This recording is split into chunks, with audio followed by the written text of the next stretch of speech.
Toyota Corolla and Avensis key fobs from UK models in the 2010s to early 2020s often fail due to battery depletion, especially after periods of inactivity. This guide shows how to safely open the fob and replace the battery. First, locate the seam on the side of the fob, usually near the keyring. Use a plastic pry tool or small flathead screwdriver very gently to avoid damaging the ABS plastic casing. Insert the tool into the seam and twist gently to pop the case open. For stuck cases, briefly apply heat at 40 degrees Celsius for 30 seconds with a hairdryer to soften the adhesive. Avoid using excessive force.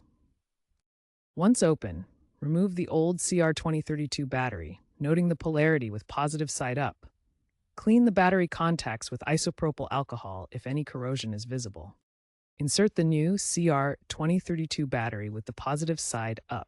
CR2032 batteries are readily available for £2 to £5 from UK retailers like Amazon or Halfords.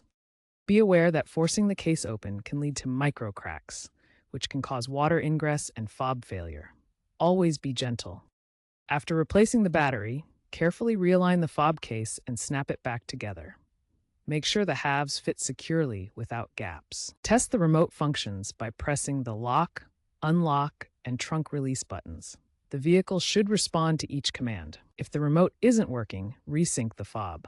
Hold the lock and unlock buttons simultaneously for 10 to 15 seconds while near the vehicle.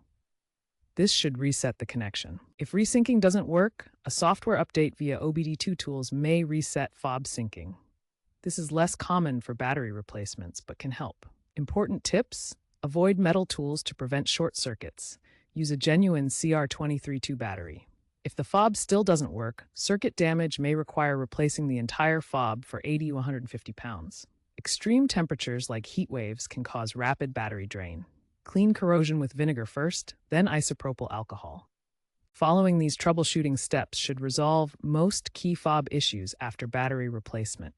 If problems persist, professional service may be needed.